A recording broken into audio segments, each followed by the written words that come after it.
Sean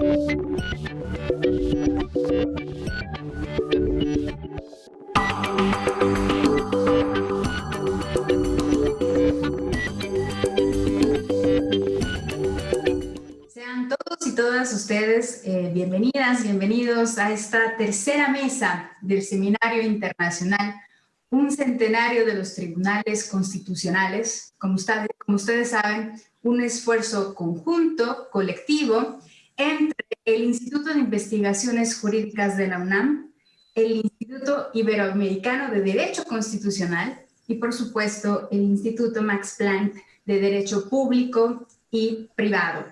Mi nombre es Guadalupe Salmorán y tengo el placer de moderar esta tercera mesa que tiene como eje temático los tribunales constitucionales y el cambio democrático.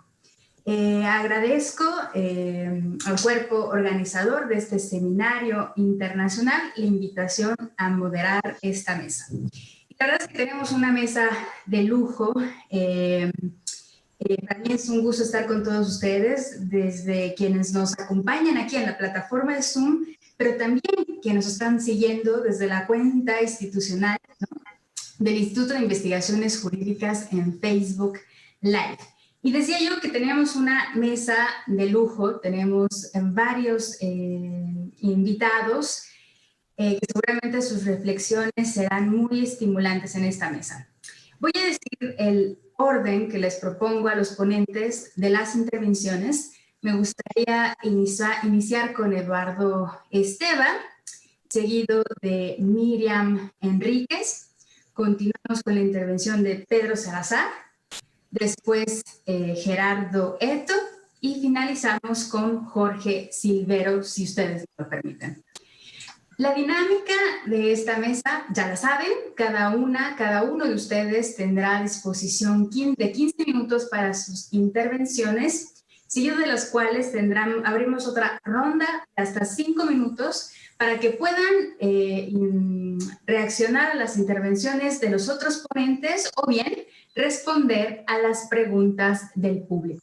Me indican que sus preguntas pueden ser lanzadas desde aquí, desde el chat de Zoom, y también estaremos recogiendo sus participaciones, sus inquietudes desde el Facebook. Así que mientras nuestros ponentes participan, les invito a que nos hagan llegar sus preguntas a este foro.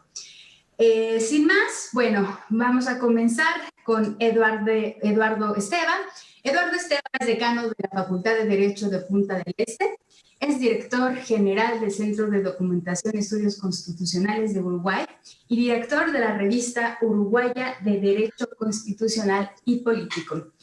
En este momento cederé el uso de la palabra a Eduardo Esteves. Seguramente ustedes van a controlarse muy bien con el tiempo, pero en caso de que me esté dando cuenta, según mi cronómetro, que nos estamos acercando al final, me permitiré mandar esta tarjetita para indicarles que les faltan 2 minutos y pedirles que vayan cerrando sus intervenciones. Sin más, Eduardo Esteva, este foro es suyo.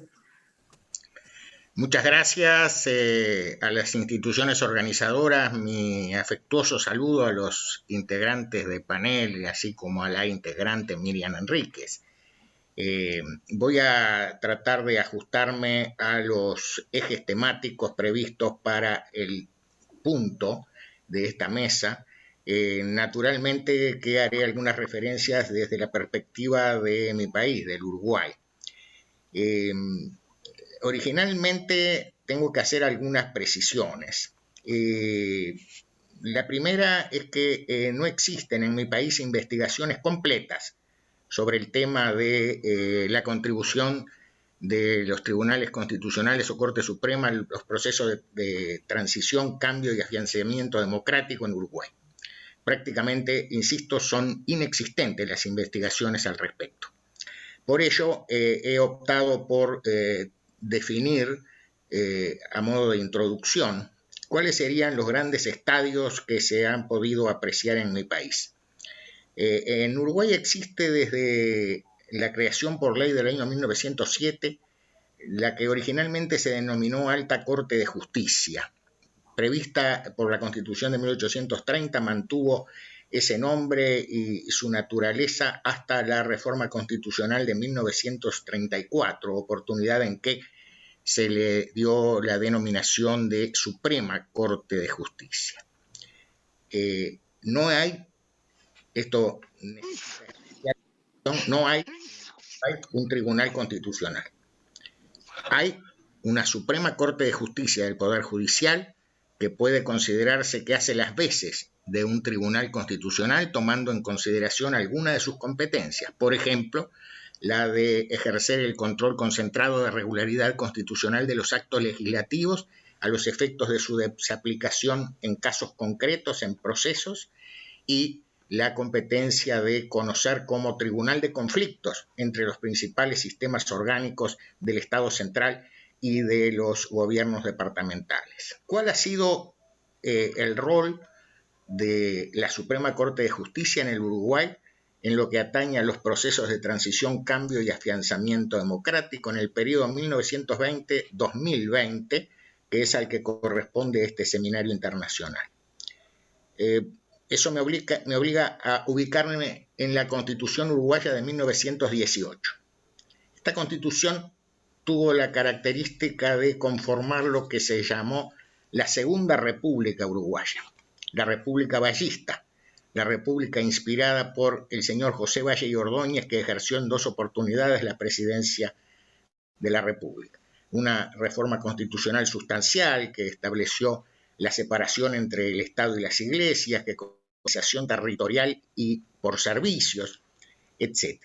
Esa constitución que inició la Segunda República Uruguaya tuvo una breve vigencia hasta el golpe de Estado del 31 de marzo de 1933. Ahí tuvimos en el siglo XX el primer golpe de Estado a la uruguaya, como suele caracterizarse por la doctrina extranjera. El presidente constitucional de la República, electo popularmente, procede a la disolución de las cámaras del Poder Legislativo y pasa a encabezar un gobierno de facto. Esto sucedió con el apoyo político del sector entonces mayoritario hacia 1933 del Partido Colorado, el sector encabezado precisamente por el doctor Terra, y dentro del Partido Nacional, el segundo partido en importancia en ese momento, con el apoyo del sector encabezado por el doctor Luis Alberto de Herrera. Ese golpe de Estado tuvo una duración breve y algunas características que me parece necesario apuntar a los efectos de examinar el rol de los tribunales constitucionales o cortes supremas en este periodo. Breve porque fueron unos meses. Fue sustituida la Constitución entonces vigente, la de 1918, por otra, la de 1934. Fue un golpe de Estado, como solemos decir los historiadores constitucionales del Uruguay, contra la Constitución, característica que se dio en todas las oportunidades en que hubo rupturas del orden institucional en mi país en el siglo XX. No hubo participación activa de las Fuerzas Armadas. Fue un golpe de Estado para el cual el presidente de la República acudió a las fuerzas policiales y a los bomberos, a la dirección de bomberos.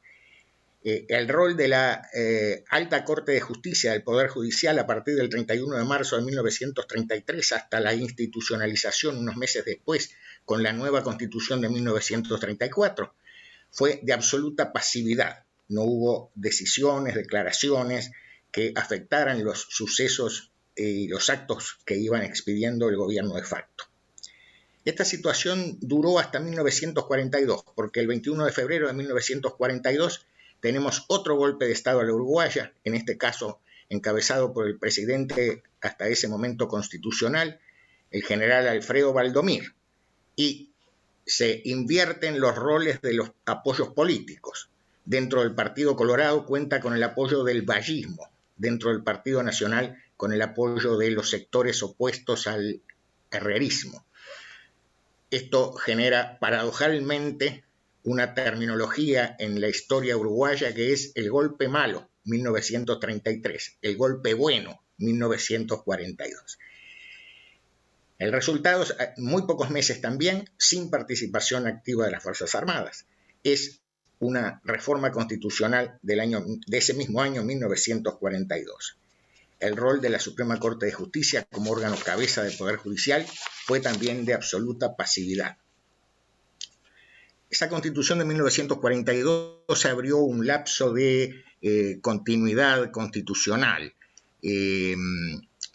Hubo una reforma importante en 1952, en el marco de las previsiones constitucionales, se produjo la reforma constitucional también importante del año 1967, entre paréntesis, es en lo sustancial el texto de la Constitución uruguaya hoy vigente, y así llegamos hasta el golpe de Estado de 1973.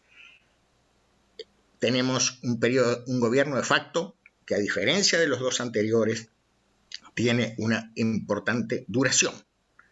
Acá estamos ante un gobierno de facto de casi 12 años, con una tarea fundamental enfocada por las Fuerzas Armadas. El rol de la Suprema Corte de Justicia del Poder Judicial durante el periodo de facto fue también de pasividad. El día de la disolución de las cámaras había un cargo vacante en la Suprema Corte de Justicia, fue provisto por los órganos que conformaron el sistema legislativo, digamos, del gobierno de facto. Ninguno de los miembros de la Suprema Corte de Justicia presentó su renuncia, permanecieron en los cargos, simplemente se notició por los medios de comunicación que se había mantenido una reunión entre el presidente de la Suprema Corte de Justicia y el presidente de facto, el señor Juan María Bordaberry, y que se había asegurado por parte del Ejecutivo de facto que el Poder Judicial podía ejercer sus atribuciones. Llegamos así a la finalización del periodo de facto en 1985, más concretamente en el 1 de marzo, y una de las primeras decisiones que se adoptan de orden político fue la designación de nuevos miembros de la Suprema Corte de Justicia, con una excepción. Con una excepción porque quien fungía como presidente de la Suprema Corte de Justicia en el año 1984 asumió la presidencia provisional de la República durante 11 días, a los efectos de que el presidente electo, el doctor Sanguinetti, no tuviera que recibir la banda presidencial del general Álvarez, que fue el último gobernante de facto. En ese momento, quien iba a ser secretario de la Presidencia de la República, un distinguido profesor de Derecho Constitucional, el doctor Miguel Ángel Semino, al asistir a sesiones de comisiones de alguna de las cámaras, especialmente de la Comisión de Constitución, y ante algunas dudas acerca de cuál podía ser la reacción de la Suprema Corte de Justicia frente a nuevas leyes que se planificaban, dijo aproximadamente así: no correremos riesgo de declaraciones de inconstitucionalidad porque serán designados como nuevos miembros de la Suprema Corte de Justicia verdaderos constitucionalistas. Y así sucedió. ¿Qué pasó? A partir de 1985, ahí entro al segundo tema de los previstos, contribuciones concretas a la defensa de la democracia. Después de 1985 nos mantenemos con la Constitución que había sido reformada en 1967. A muchos de los oyentes podrá sorprender que en el Uruguay no tenemos en la Constitución una sola referencia a la posición de los tratados internacionales. Las disposiciones en materia de tratados internacionales con que cuenta la Constitución uruguaya tienen el texto de la Constitución de 1830. No hay una sola referencia tampoco al rol de los tratados internacionales en materia de derechos humanos. No hay, naturalmente, por las mismas razones, porque no ha existido una reforma constitucional en alguno de esos sentidos, ninguna previsión en cuanto a los grandes temas contemporáneos, como puede ser el bloque de constitucionalidad. Todo eso fue realizado por la doctrina uruguaya, recibido por la Suprema Corte de Justicia en su calidad de Tribunal Constitucional, en base a la interpretación de dos artículos de la Constitución. Uno de ellos proviene de 1830. Es el artículo que establece que los habitantes de la República tienen derecho a ser protegidos en el goce de su vida, honor, libertad, seguridad, trabajo y propiedad. En base a la interpretación de ese artículo, una nueva interpretación que había empezado a esbozarse en la década de los 70 del siglo XX, pues se llegó a la conclusión de que ahí teníamos un fundamento constitucional para la acción de amparo. Y por otra vía, el artículo 72, que es un artículo que fue incorporado en la reforma constitucional de 1918, que permanece incambiado, y es un artículo que establece que la enumeración de derechos, deberes y garantías hecha por la Constitución no excluye los otros que son inherentes a la personalidad humana o que derivan de la forma republicana de gobierno. ¿Qué se hizo con este artículo? Ustedes dirán, pues es prácticamente el texto de la enmienda 9 de la Constitución de los Estados Unidos, del artículo 33 de la Constitución Argentina de 1853. Pues lo que se hizo fue una nueva interpretación para algunos, una sobreinterpretación para otros, y en base a ese artículo se llegó a construir una posición para los derechos incluidos en los tratados internacionales en materia de derechos humanos que lleva a conclusiones similares a las que se han obtenido en otros países por vía de reformas constitucionales. Me refiero en este caso prácticamente a la totalidad de los estados de América Latina. Ni siquiera tenemos un artículo como el 5 de la Constitución chilena con alguna referencia a restricciones a la soberanía. Todo eso lo fue construyendo la doctrina uruguaya, insisto, por vía de interpretación. Con esos dos artículos, uno de 1830, uno de 1918, más el artículo 332, que fue prototípico del derecho uruguayo sobre la aplicabilidad inmediata de los preceptos constitucionales en materia de derechos, deberes y garantías, pues se logró transitar el periodo de post-dictadura. No es habitual, analizados en su totalidad los anales jurisprudenciales de la Suprema Corte de Justicia del Uruguay, no es habitual que haya desarrollos en las sentencias en materia de democracia o de sistema democrático. Hay alguna cita tradicional relativa al artículo 82 constitucional que dice que la nación adopta para su gobierno la forma democrática republicana. Hay algunas expresiones, quizá de las más desarrolladas en las últimas décadas, en materia de libertad de expresión y su conexión indispensable con el sistema democrático.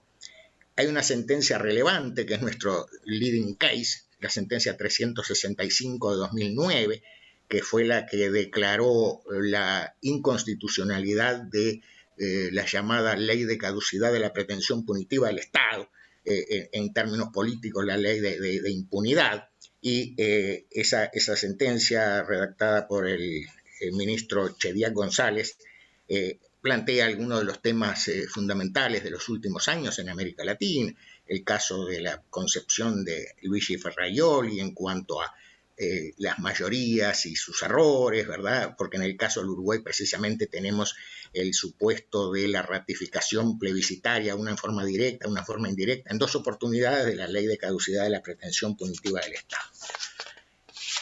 Llego así al punto final y creo que me podría ajustar al tiempo de que disponía. El punto final es reflexionar en torno al rol de los tribunales constitucionales en favor de la salvaguarda de los sistemas democráticos. Al respecto diré, no tenemos en Uruguay nada parecido a lo que yo considero el caso paradigmático en América Latina, que es el de la Corte de Constitucionalidad de Guatemala, con su pronunciamiento de 25 de mayo de 1993.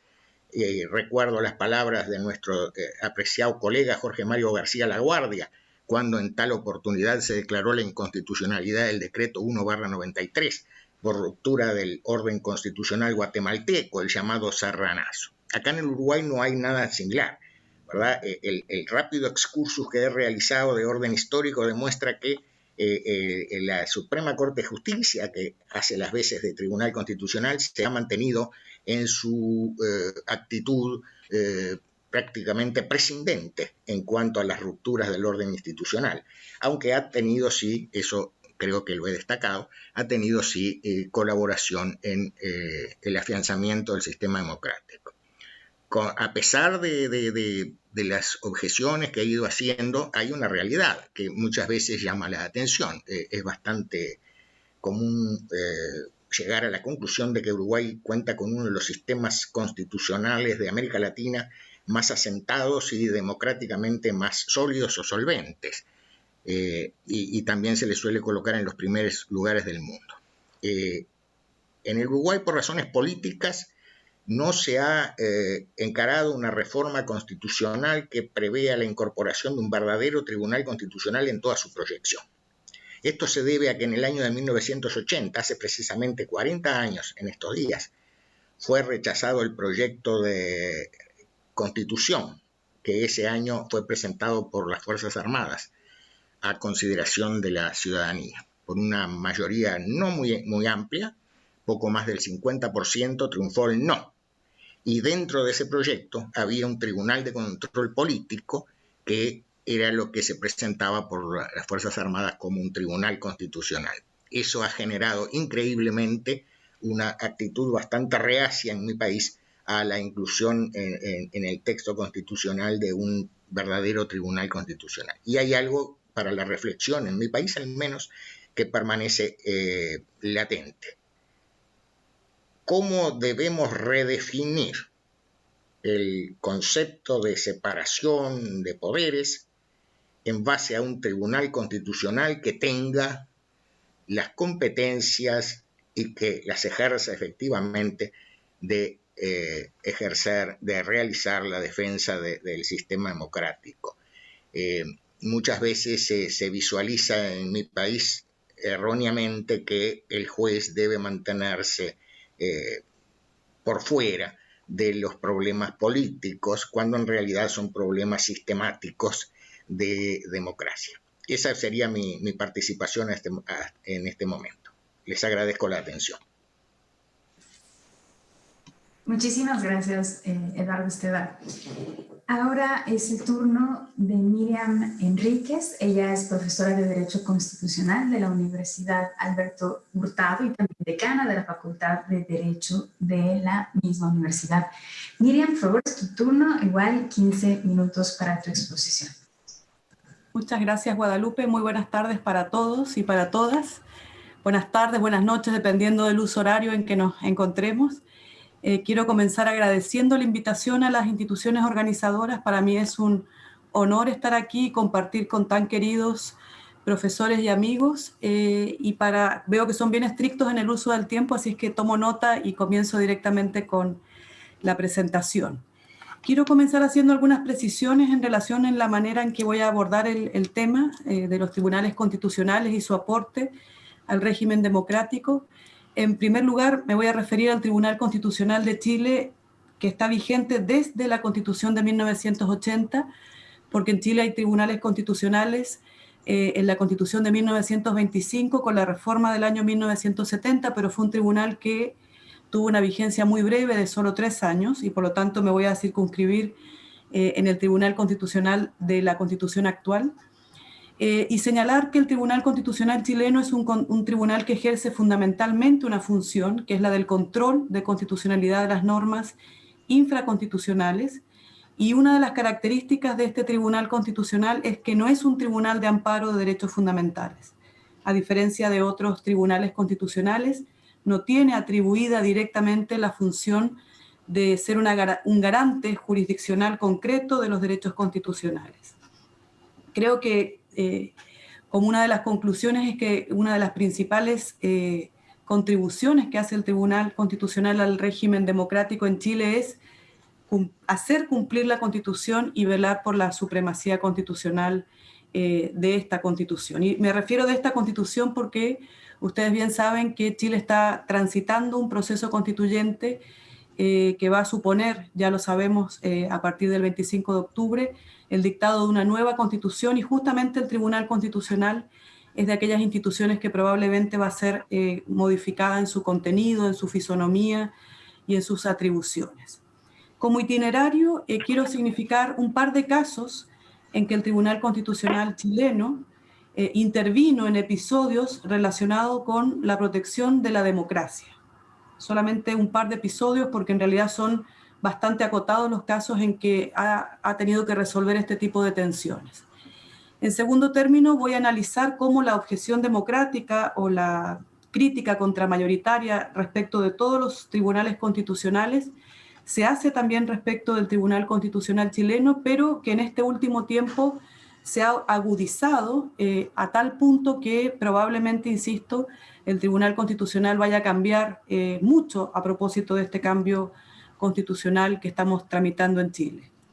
Y en tercer lugar, cómo esa objeción democrática al Tribunal Constitucional también va a incidir en la forma en que algún órgano intervenga en el proceso constituyente como garante del cumplimiento de las normas procedimentales que se han previsto a propósito de este itinerario para generar una nueva constitución. Esos son los 3 puntos que pretendo considerar en estos minutos que ya van quedando menos. En primer lugar, como todos nosotros sabemos, hay siempre una relación como de conflicto entre justicia constitucional y democracia. Creo que los desafíos justamente es coexistir con esa tensión, con ese conflicto, y buscar las vías para disminuir justamente esa tensión. En general, en Chile no son muchos los casos que podemos contabilizar en que el Tribunal Constitucional ha resuelto situaciones de crisis democráticas.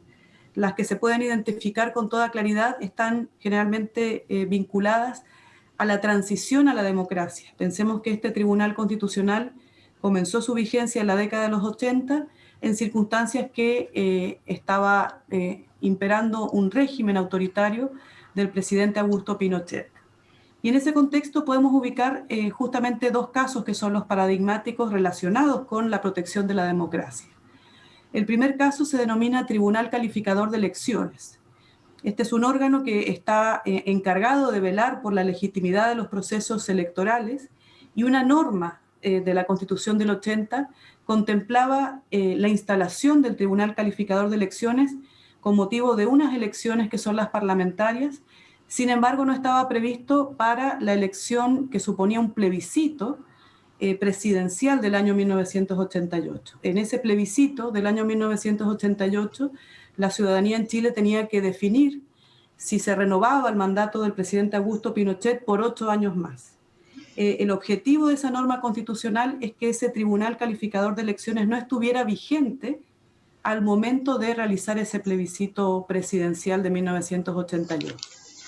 El Tribunal Constitucional declaró inconstitucional la norma que solo preveía su instalación a propósito de otra elección, y de esa manera se pudo controlar la legitimidad de ese acto eleccionario tan relevante que eventualmente hubiera supuesto la vigencia de un mandato autoritario por 8 años más, como fue el caso del gobierno del presidente Augusto Pinochet. Y me refiero al presidente porque la Constitución de 1980 justamente le dio ese título de presidente de la República para ser ejercido por 8 años más, y el objetivo de esta elección era prorrogarlo por 8 años adicionales.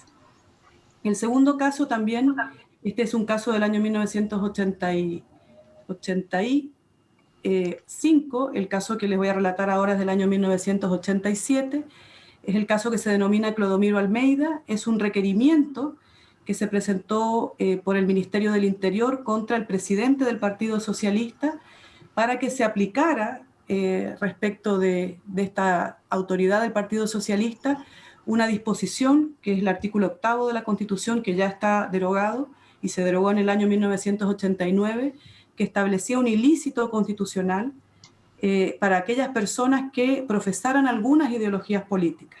Es decir, el artículo 8º establecía el pluralismo político limitado, de tal suerte que aquellas personas que hubieran incurrido en ciertas conductas, más propiamente en ciertas ideologías, se les declaraba a ellos y a sus movimientos inconstitucionales. La duda que tuvo el Tribunal Constitucional a propósito de una norma es si ese ilícito constitucional podía aplicarse con efecto retroactivo, es decir, a las conductas y a las ideologías que hubiera profesado Clodomiro Almeida antes de la instalación de la Constitución. Y el Tribunal Constitucional interpretó que esa norma vinculada al artículo 8º que establecía este ilícito constitucional no podía tener entonces un efecto retroactivo, sino solo hacia el futuro. Como se advierten, claramente esa es una norma que estaba en pugna contra cualquier régimen democrático. El pluralismo político no puede ser limitado en un régimen democrático, y mucho menos sancionar a alguna autoridad que profesara alguna ideología. Son 2 casos que evidentemente se vinculan con la protección de la democracia, y son casos que el Tribunal Constitucional conoció en el contexto de la transición del régimen autoritario al régimen democrático, y por lo tanto el rol del Tribunal Constitucional fue clave en ese sentido para proteger una democracia que recién se estaba construyendo en Chile. Sin embargo, con el tiempo, y así que es un salto histórico bien grande, pero veo que los minutos descuentan rápido, Hoy en Chile el Tribunal Constitucional no se lo considera como un órgano que está disponible para resolver las tensiones en el régimen democrático. No es un órgano que está previsto para ser un gestor de las crisis democráticas o institucionales. Como les decía al inicio, está pensado más bien como un órgano que estrictamente está orientado al ejercicio del control de constitucionalidad de las normas. Es más, yo diría que las objeciones contramayoritarias a todos los órganos que tienen la naturaleza de ejercer un control de constitucionalidad de las normas se han ido incrementando con este último tiempo, sobre todo por un par de razones que les voy a comentar a continuación.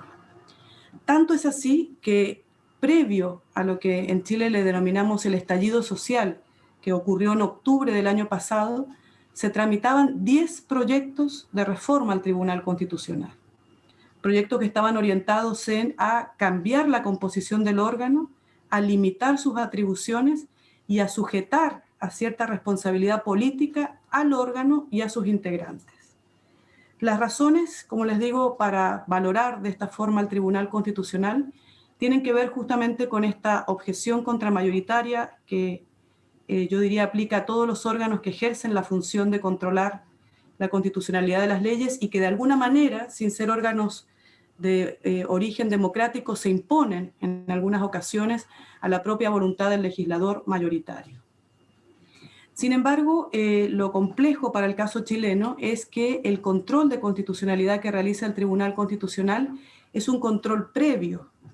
Yo creo que la oportunidad incide en la manera en que se valora la función del Tribunal Constitucional, no solamente de los proyectos de ley, sino que también de los proyectos de reforma constitucional, y no solamente de los proyectos de ley o de reforma constitucional, sino que también de los proyectos de ley orgánica constitucional.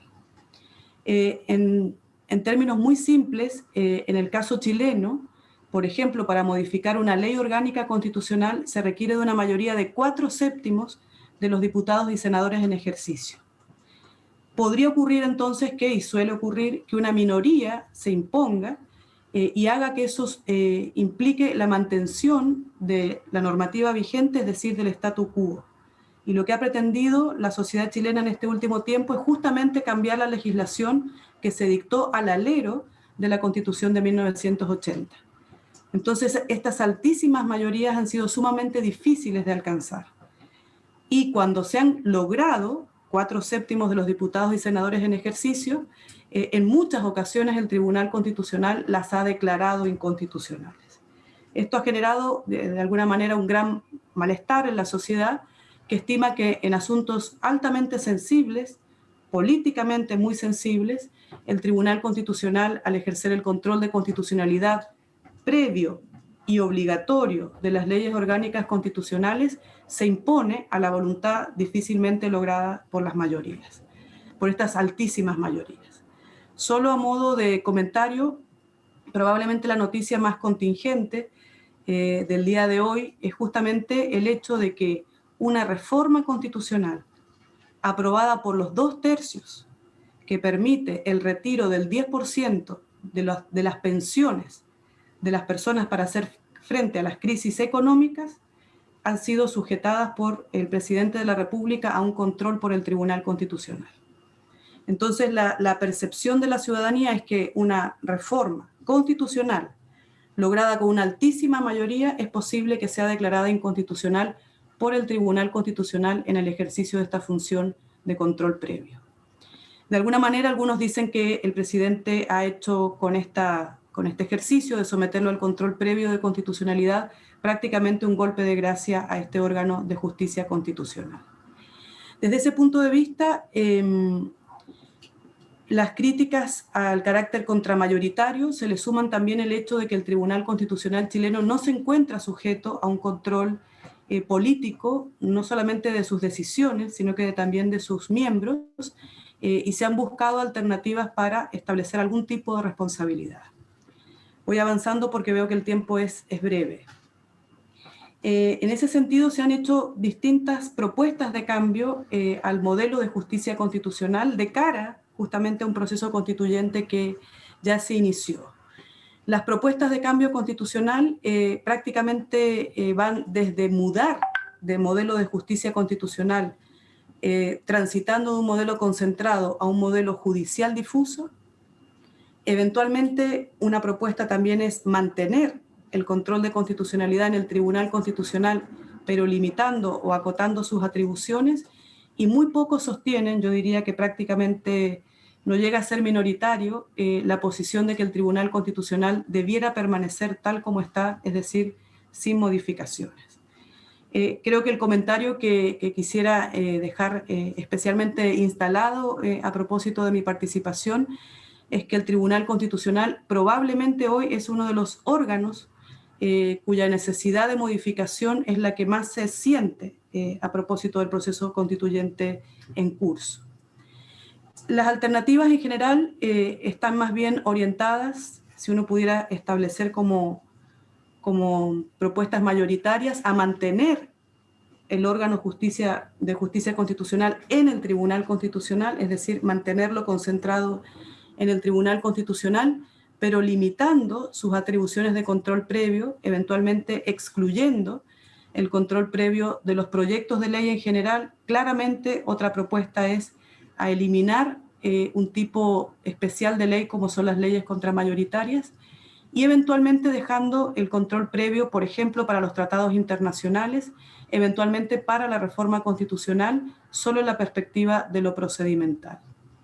También hay propuestas para establecer responsabilidad política de los ministros del Tribunal Constitucional, es decir, que puedan ser eventualmente acusados en juicio político. Y también distintas modificaciones a la forma en que se integra el Tribunal Constitucional, limitando la designación que es fundamentalmente política por el presidente de la República y por las cámaras del Congreso Nacional, buscando implementar, por ejemplo, un sistema de concursos, un procedimiento más transparente a través de audiencias públicas y una designación en la que intervengan todos los órganos del Estado y no algunos de ellos de manera aislada.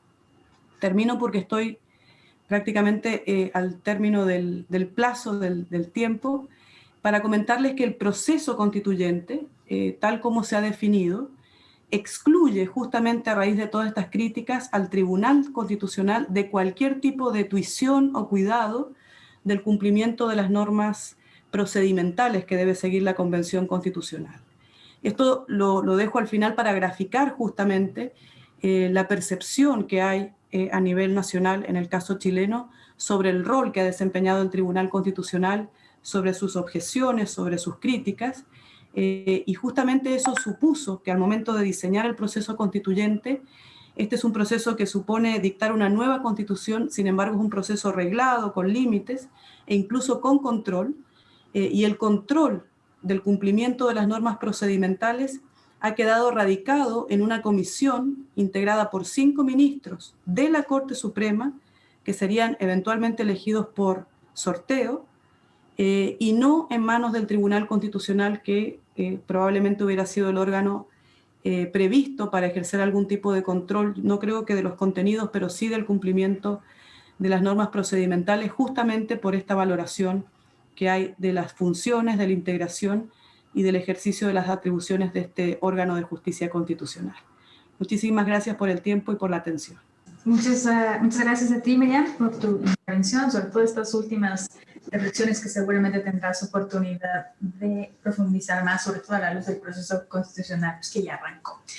Ahora, sin más, toca el uso de la palabra a Pedro Salazar Ugarte, que como ustedes saben es, aparte de investigador del Instituto de Investigaciones Jurídicas, pues nuestro director y miembro del Sistema Nacional de Investigadores. Pedro, tienes el micrófono. Muchísimas gracias, Guadalupe. Gracias a todas y a todos. He enviado un mensaje disculpándome con todo el auditorio de que me tendré que desconectar justo antes de las 6, sobre todo con los dos ponentes que siguen, porque me parece una descortesía no escucharlos, pero bueno, tengo una reunión de la Academia Mexicana de Ciencias, pero eso es lo de menos.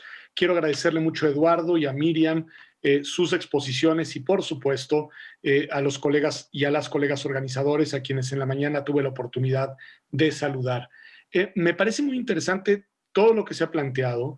Yo no voy a abordar el tema tanto desde una perspectiva de lo nacional, aunque me parece que este sería el espacio, digamos, idóneo para hacerlo, por el enfoque comparado que caracteriza a una de las tres organizaciones, bueno, en realidad las tres organizaciones convocantes, y que me parece que es muy enriquecedor la perspectiva que tanto Eduardo como Miriam nos aportan de cómo ha evolucionado la figura del Tribunal Constitucional en sus países. Yo diré solo dos pinceladas de eso, y la verdad es que teniendo a César Astudillo, obviamente Diego Valadez, a Edgar Corzo y a otros colegas y colegas mexicanos, me siento un poco incómodo de ser yo el que haga la reconstrucción histórica, porque ellos han sido quienes la han hecho a lo largo de estos años de una manera impoluta. En efecto, en México, ustedes todas y todos conocen la importancia del control de constitucionalidad en su versión recurso de amparo, que luego tendrá otros ecos y otros devenires, digamos, y derivados en otras latitudes de nuestro continente y del continente europeo. También conocemos bien, todas y todos más o menos, que en México la Suprema Corte de Justicia, que tiene una naturaleza híbrida similar a lo que nos decía Eduardo, con una reforma muy importante, 94-95, adquiere las vestes de Tribunal Constitucional y simultáneamente de Tribunal Supremo, lo cual ha sido un tema muy interesante, de mucha discusión, muy, creo que relevante para el devenir constitucional mexicano, pero en general como parámetro de reflexión también regional. Y por otro lado tenemos también el surgimiento, por ejemplo, de tribunales constitucionales especializados, como lo es el Tribunal Electoral del Poder Judicial de la Federación, que vendría a ser una instancia que tiene la competencia específica de ejercer labores de control constitucional de carácter concentrado, aunque tiene salas a través de las cuales funciona, pero en la materia específica electoral, pero que al mismo tiempo sí es órgano de última instancia en su competencia, lo cual es interesante y lo cual además es políticamente muy relevante, porque esta doble vertiente de lo jurídico y lo político, y hacia allá es hacia donde voy a encauzar mi breve intervención, se vuelve muy importante. Lo decía muy bien Miriam, se trata de tribunales que tienen una función jurídica fundamental, garantes últimos, diríamos los abogados y las abogadas, de la vigencia de la de la validez de la Constitución vigente, digámoslo así, y en ese sentido deben ser instancias altamente especializadas, con un alto nivel de capacidad técnica para interpretar y aplicar las normas constitucionales, y en esa medida ser quienes nos garantizan a todas y a todos que la Constitución vale y que hay una interpretación jurídica que permite resolver de manera satisfactoria las distintas disputas competenciales, de derechos, de aplicación de normas restrictivas o que amplían en materia constitucional. Pero también sabemos, Miriam lo dice muy bien, que hay una dimensión política que es ineludible, inocultable, que está presente, que gravita en las decisiones de los tribunales constitucionales. A mí me viene ahí siempre a la mente aquella lección boviana de Norberto Bobbio de el derecho y el poder son las dos caras de una misma moneda, decía Bobbio, y lo decía con contundencia esclarecedora. Armin von Bogdandy, que es también un estudioso boviano, tiene unos textos estupendos sobre Bobbio. Esa es una beta que reconstruye de aquel Bobbio que compara a Weber con Kelsen y que dice: los mismos problemas pueden verse desde la arista del poder y desde la arista del derecho. Bueno, creo que ahí es donde debemos de pensar cuál es el reto para los tribunales constitucionales en su interacción con la construcción de las democracias contemporáneas, modernas. Estamos haciendo una historia de 100 años el día de hoy, que es mucho y es nada. Es decir, al final, 100 años serán probablemente los que nos trasciendan como experiencia vital, pero en la historia de nuestras sociedades, de nuestros estados, de nuestras democracias, son breves espacios de tiempo. Y creo que por lo mismo hacer cortes y segmentaciones resulta sumamente complicado. Y prefiero optar yo, dado que no haré una reconstrucción, como ya les decía el caso mexicano, por identificar algunos de los resortes de tensión y al mismo tiempo de autoimplicación que hay entre constitucionalismo y democracia, y que creo que Miriam, de una manera muy elocuente, señalaba al advertir lo que las y los estudiosos de estos temas contemporáneos han llamado la dificultad contramayoritaria. Quizá el primer punto que conceptualmente pues conviene tener en claro es que constitución y democracia son dos sistemas que no estaban necesarios llamados a conjuntarse y a convivir juntos. Cuando uno mira los temores de Constant al proyecto de la voluntad general de Rousseau, uno puede desde ahí reconstruir una tensión muy profunda entre una concepción de la democracia como expresión de una participación popular profunda, incluso, una participación popular sobre la cual se implicaba fundir las individualidades, suponía construir un yo común que diluía la particularidad de cada quien y que al mismo tiempo robustecía la presencia del pueblo como un todo que podía decidir, y el enorme temor del liberal Constant frente a esa pulsión democrática. Y uno de otros lados, pero puede reconstruir. Ahí hay algo interesante de cómo constitución y democracia son dos sistemas que pueden ajustarse, pero que también pueden tener profundas tensiones internas que incluso lleven a la ruptura.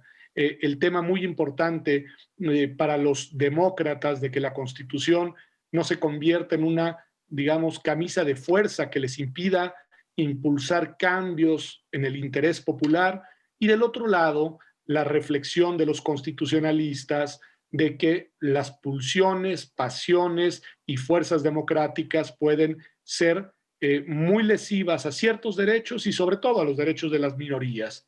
Y ahí está lo que bien Miriam nos recuerda de la tensión, de la, digamos, pues sí, la difícil manera de ajustar la agenda democrática robusta con la agenda constitucional, déjenme decirlo así, poco transigente, digamos. Y creo que ahí es donde debemos de buscar cuáles son los engranajes que nos permiten construir un modelo en el que democracia y constitución convivan y pervivan de manera conjunta. Y esa fue la gran apuesta de posguerra, no solo europea, sino creo que de todo eso que llamamos Occidente ampliado. ¿Cómo conjuntamos la legítima aspiración de las sociedades de gobernarse democráticamente y de las mayorías de poder ir construyendo una agenda emancipatoria, sobre todo para los más débiles, y por el otro lado, la posibilidad de contar con un andamiaje constitucional robusto que permita contener los excesos y con una figura, y aquí regreso al Tribunal Constitucional, que sea el garante de ese control constitucional? Todas y todos nosotros hemos leído, entre otros, a Gargarella cuando reconstruye de una manera muy interesante lo que le supuso, por ejemplo, al sistema norteamericano el inicio del Judicial Review, ¿no? Esa tensión fuerte entre democracia y constitución. Y todas y todos hemos visto en nuestros países lo que eso puede suponer en los contextos contemporáneos, y con esto me acerco a la conclusión. ¿En dónde encontrar el equilibrio? Se los digo con sinceridad, no lo tengo claro. Por momentos quisiéramos que fuera la democracia, la pasión de lo popular y la pulsión de lo emancipador la que construye el futuro de las sociedades en las que todos y todos vivimos. Y por otros momentos vemos con vértigo lo que eso podría suponer para instituciones, controles y derechos adquiridos. Y creo que ahí es en donde la tensión pervive, revive y se reproduce en código presente. Todos nuestros países, y aquí sí voy al mío, hemos vivido, por ejemplo, dilemas de qué debe hacer el Tribunal Constitucional, el actual, frente a proyectos políticos, en el caso, por ejemplo, ahora mexicano, que más allá de que estemos de acuerdo o no, en que son de izquierda o no, yo tengo mis profundas dudas, no importa, son las mías, pero que pretenden colocar lo popular en el centro de la agenda. ¿Qué debe hacer el Tribunal Constitucional? Hay quienes decimos que debe ser un contrapeso y hay quienes dicen que no debe ser un contrapeso, que los contrapesos solo son políticos y que lo que debe ser es un órgano de control técnico. Pero si ese órgano de control técnico ejerce bien su función de control, termina siendo un contrapeso. Y allí hay, creo que, un tema muy importante, un tema difícil, un tema que nuestros países viven de manera cotidiana con una intensidad muy relevante.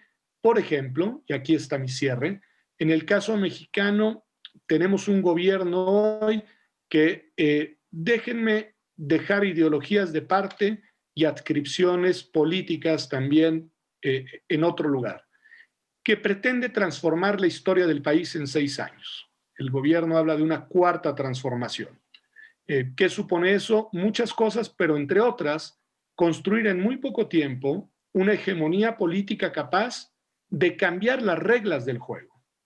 Y tenemos un presidente de la República que abiertamente dice que el derecho es un estorbo, que el derecho le incomoda, que los abogados y abogadas lo que hacen es establecer una serie de pretextos para que las cosas no sucedan, y que entonces lo importante es, dado que hay un proyecto incluyente y un proyecto igualitario y un proyecto relevante, es llevarlo a cabo a toda costa y pronto, lo cual supone llevarlo a cabo a pesar del derecho. La gran pregunta es, ¿y qué debe hacer el Tribunal Constitucional?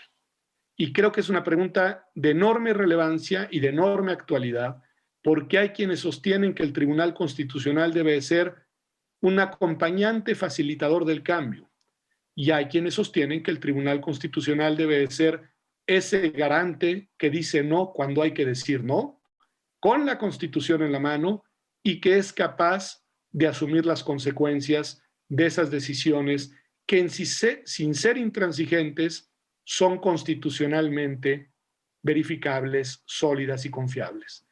Yo, para que no digan que no tomo posición, me coloco en esta segunda agenda.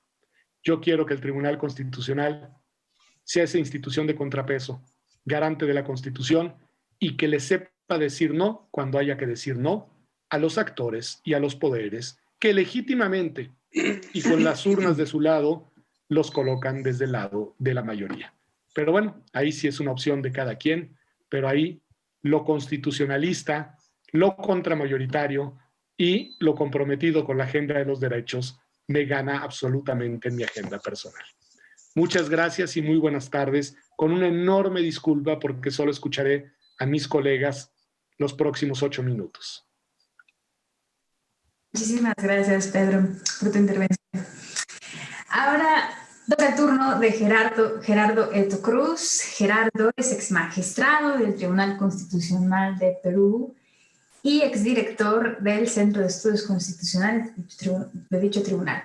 Actualmente es el secretario ejecutivo del Instituto de Divulgación y Estudios Jurídicos Constitucionales de Trujillo, en mismo Perú. Gerardo, el micrófono es tuyo por 15 minutos, por favor. Muy amable. Lo que quiero aquí brevemente plantear en estos 15 minutos es esta idea. En primer lugar, los politólogos han venido estableciendo como tesis un rol cuasi irrelevante de los tribunales constitucionales en la consolidación de las democracias. Y sin embargo, en la dinámica de la jurisdicción constitucional de cada país, ellos son los que han sido los garantes para que no se cometan excesos. Y en todo caso voy a volverme politólogo, entre comillas, por unos minutos, porque estaba revisando ayer Guillermo O'Donnell y varios profesores en 1986 publicaron 4 tomos. Cada tomo podía matar a una mula, ¿no? Titulado Transiciones desde un gobierno autoritario. Esta obra, queridos amigos, marcó un gran derrotero en los politólogos, que hasta podríamos llamarlos ahora transitólogos, porque ellos quintesenciaron la idea de que las transiciones políticas estaban conformadas por 3 escenarios. El primero, que era la presencia de un gobierno indeseable, que nadie lo quiere, y que realmente hace esfuerzos denodados por mantenerse en el régimen, en el poder. Pero se trata de un gobierno final. Y en consecuencia, la oposición hace una serie de estrategias para derribarlo. Ocurrido que fuere esta etapa, se gesta la segunda etapa, que es la transición política stricto sensu, que constituye en todo caso el interinazgo entre el gobierno de salida y el gobierno de entrada. Esta transición política es la que en el Perú y en muchos países de América Latina lo hemos tenido posterior a los años 70.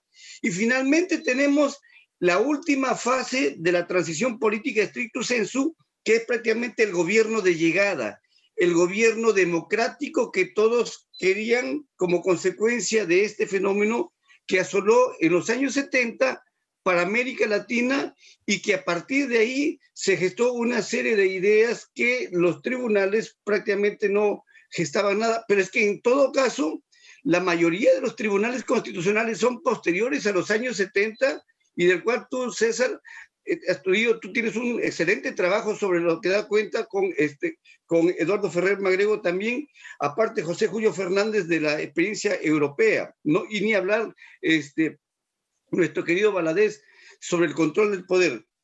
Pero, y en ese contexto, pues, los politólogos, sus planteamientos eran de que ellos, los tribunales, no han cumplido un rol idóneo. La tesis que manejamos es que los tribunales sí han consolidado las democracias, no como transiciones políticas, porque las transiciones políticas normalmente en los trabajos de O'Donnell y compañía han sido de gobierno de facto, por lo general de origen castrense, que retornan a la ola de la democracia.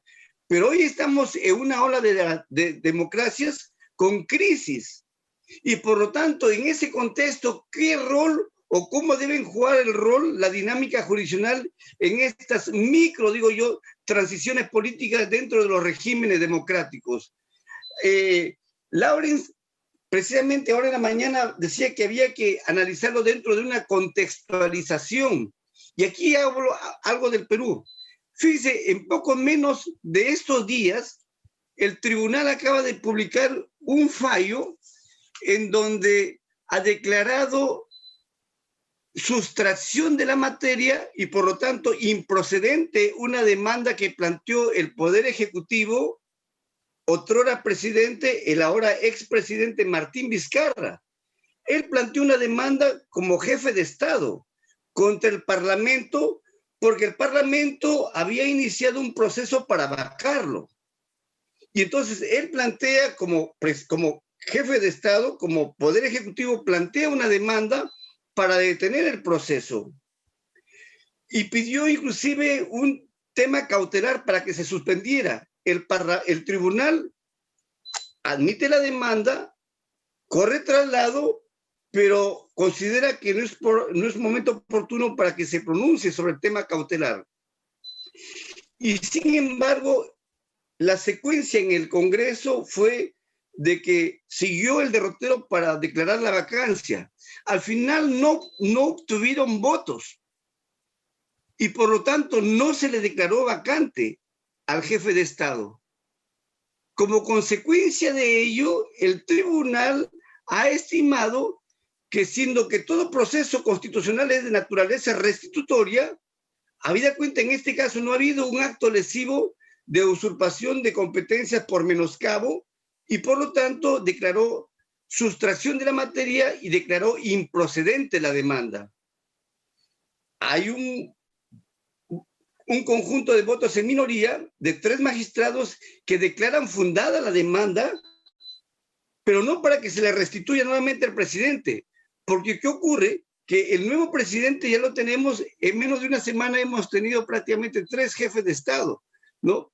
Y entonces, en ese contexto, una presidenta de nuestro Tribunal Constitucional sale y declara que realmente la postura en minoría debió primar, pero simplemente sale y declara a la prensa, legítimamente ella puede declarar como presidenta y titular del Tribunal Constitucional.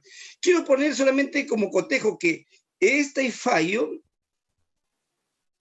debe comparar con otro anterior. Ese otro anterior fue el proceso del expediente 006-2019, donde el Tribunal Constitucional declaró fundada la demanda competencial que presentó en este caso el presidente de la Comisión Permanente del Congreso, porque el presidente Vizcarra disolvió el Congreso, cerró el Congreso. y el tribunal convalidó de que realmente no podía declararse fundada la demanda. Tenemos dos casos relevantes vinculados al tema de la democracia en el Perú. Y lo que a nosotros nos preocupa, ya no como otrora magistrado del tribunal, sino como académico, es cómo es que ciertos factores externos, como puede ser la prensa, reconstruir corrientes de opinión un poco parcializadas para deslegitimar un fallo y para, en otro caso, legitimar el fallo.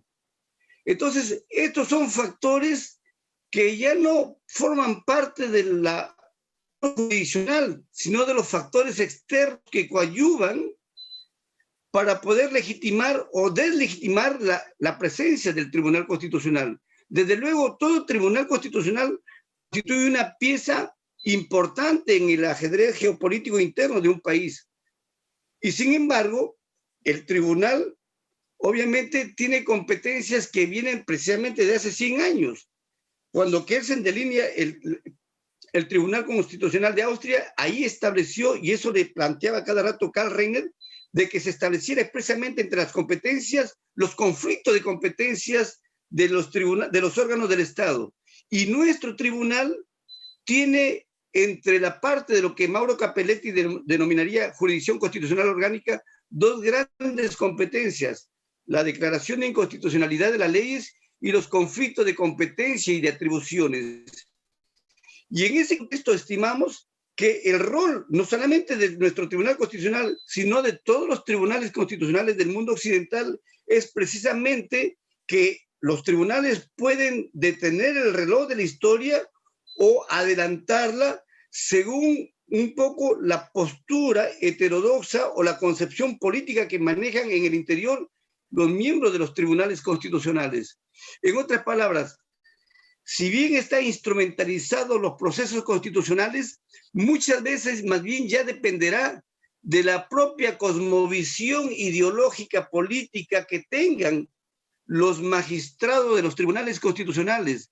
A mí me preocupa mucho cuando realmente se plantean procesos de amparo y el Tribunal Constitucional, que debe conllevar a garantizar los derechos fundamentales, establecen precedentes en donde no establecen garantías para poder admitir procesos de amparo.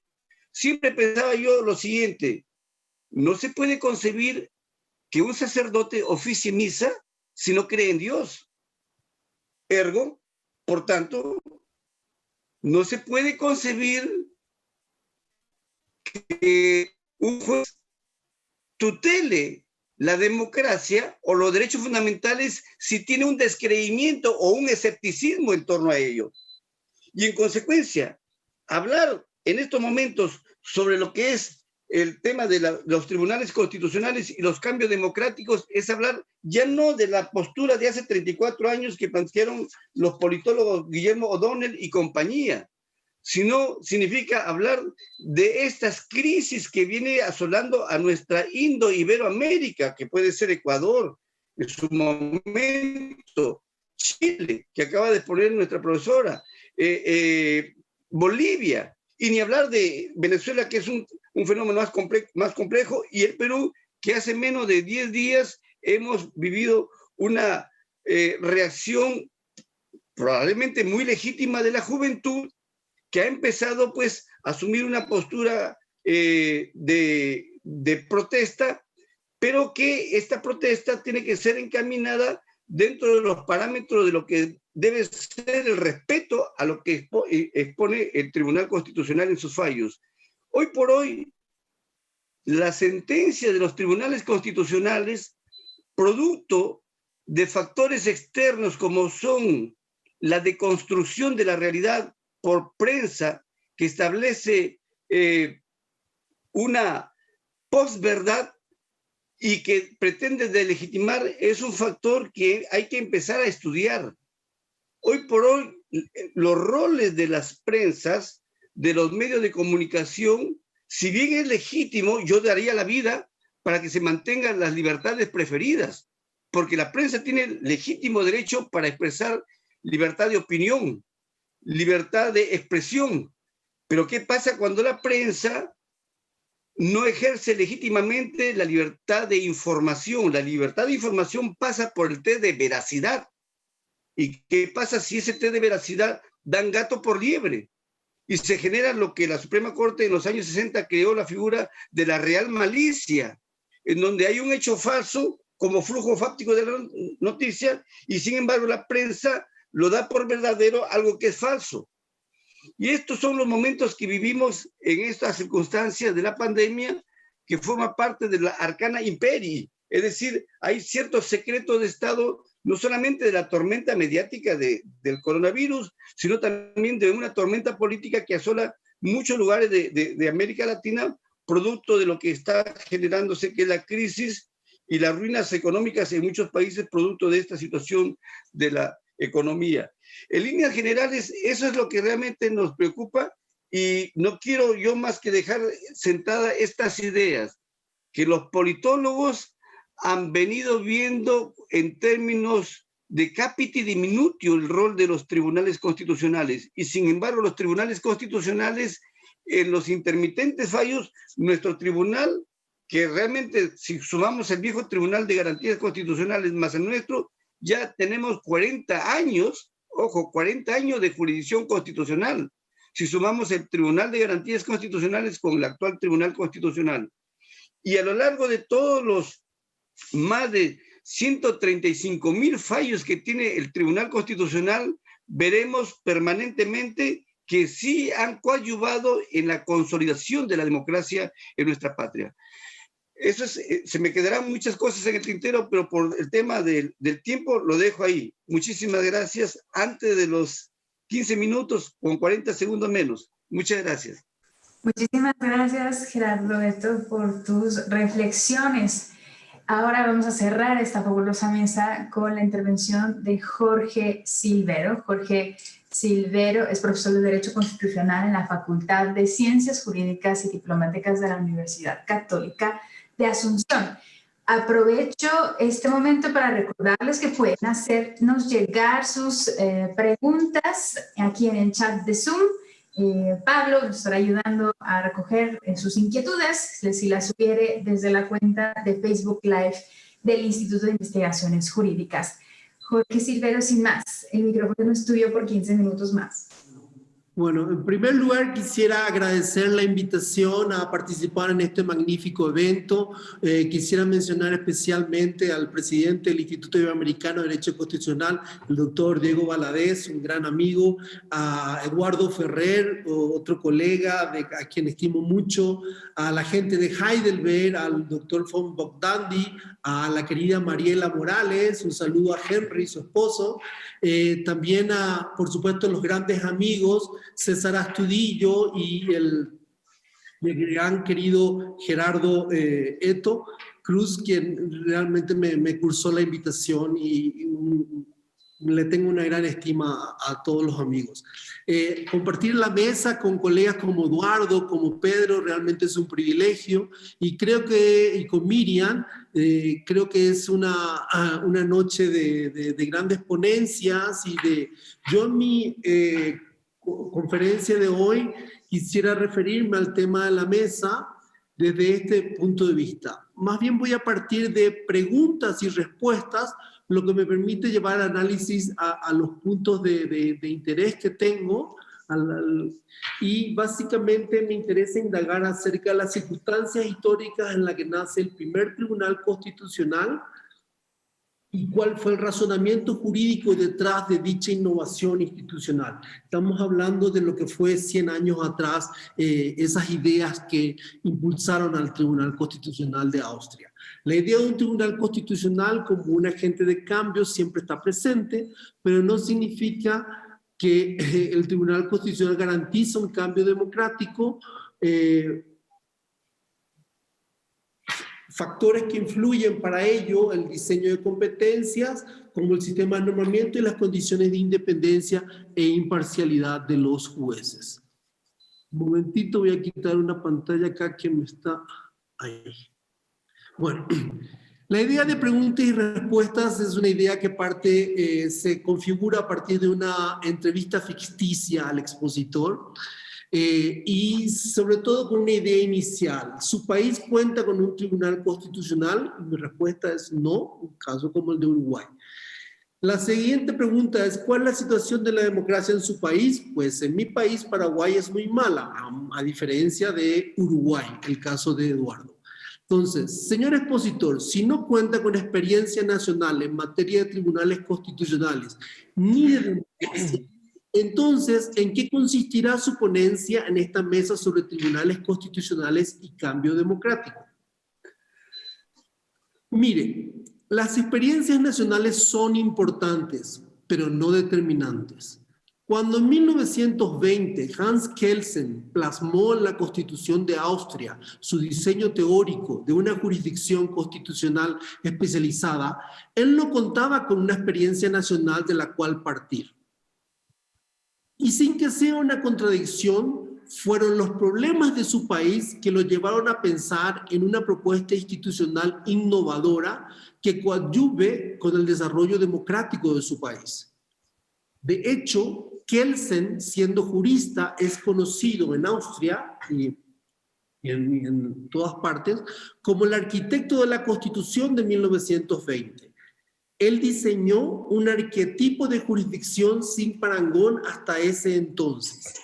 Y hay que recordar que Kelsen, cuando recibió este encargo de redactar la Constitución austríaca de 1920, era un profesor en la Universidad de Viena. Su experiencia era académica y no política. Y él parte de estos problemas que él ve en su país para crear una jurisdicción. Y esta jurisdicción decimos que es sin parangón porque lo que él crea e innova en ese tiempo es la idea de un control abstracto de normas. Es decir, en esa época ya existía el control, el Judicial Review de los Estados Unidos, pero ellos tenían solamente un control de constitucionalidad en concreto. Y también existía en Austria, que del siglo XIX venía un Reichsgericht, un tribunal del imperio, pero que tampoco tenía esas funciones de control de constitucionalidad tan fuertes como la que Kelsen crea con la Constitución de 1920 de Austria. Pero veamos bien, ¿cuáles eran los problemas de la Austria de Kelsen antes de la Constitución de 1920? El contexto histórico político importa, indudablemente, sobre todo cuando se trata de pasar de un régimen político a otro. Bueno, en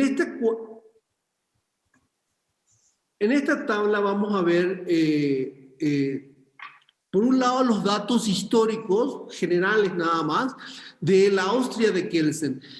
Austria venía de ser primeramente una monarquía absoluta. En 1861 se abre el camino a una monarquía constitucional, eso es un proceso, y luego, anterior a Kelsen, prácticamente Austria tenía una monarquía constitucional que la denominación era el Imperio Austrohúngaro. El Imperio Austrohúngaro que tuvo varias décadas de vigencia y prácticamente tuvo un Kaiser, un emperador que era Francisco José, que muere en 1916 y le sucede su sobrino nieto, el Kaiser Carlos I. Francisco José, probablemente algunos lo conocerán de otra forma porque era el esposo de la emperatriz Sisi, aquella tan famosa que fue asesinada en Ginebra en 1898 por un anarquista. Y Carlos I, su sobrino, es el emperador que finalmente con el cual se cierra el imperio austrohúngaro y cae el imperio. Y en esa época fue una época de tragedias para Austria porque ellos también pierden la Primera Guerra Mundial y a partir de ahí entonces termina la monarquía de los Habsburgo y se crea la Primera República Austriaca. Ustedes imagínense de que en realidad Kelsen le toca la parte donde ya cayó el imperio y ellos están en proceso de consolidar una república. Él en 1919 recibe esta tarea de redactar una nueva constitución para Austria, y ya cuando el anterior sistema había caído y estaban tratando de generar un nuevo régimen político. Y en este contexto histórico hay problemas que atender desde un punto de vista de un profesor de la Universidad de Viena, ¿verdad? Que no se metía tanto en política, sino que más bien le interesaban los problemas del sistema jurídico constitucional. Y él partía de estos razonamientos. En la monarquía absoluta, la expresión del monarca, lo que el monarca establecía era la norma jurídica obligatoria. En esa época no había una mayor distinción entre constitución y leyes generales, habían debates en ese sentido, pero básicamente el orden jurídico era uniforme, donde la palabra del monarca era la ley a seguir.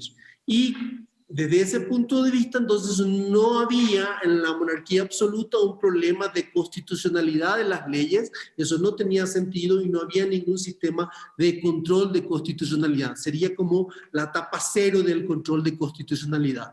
Luego, en la monarquía constitucional, lo interesante es que la estructura ya tiene un sistema de parlamento y monarquía, donde en el parlamento hay una representación popular. Y ahí, entre estas dos instituciones, se reparten el proceso legislativo de la elaboración de la ley, que era lo que tenía que entrar a regir y a ordenar todo el sistema institucional. Y acá hay un debate muy interesante sobre el proceso legal en la monarquía constitucional. Y hay una doctrina mayoritaria que es del mundo alemán, esto es de Paul Lavand. Paul Lavand es uno de los máximos exponentes del positivismo jurídico alemán del siglo XIX. Y en este concepto de legislación, por más que hay dos instituciones que participan, el Parlamento y la monarquía, hay como una idea de preeminencia del monarca. Paul Lavand distingue en el concepto de legislación, por un lado, el contenido de la ley y por otro lado, el mandato legal.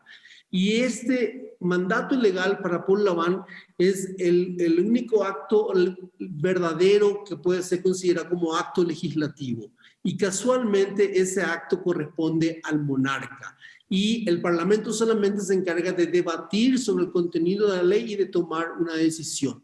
Pero cuando el Parlamento decide toma su decisión, eso pasa al monarca y el monarca tenía la atribución de decidir si lo sancionaba esa decisión del Parlamento o si no sancionaba. Y solamente cuando el monarca sancionaba esa ley pasaba a tener vinculación jurídica. Caso contrario, quedaba en nada.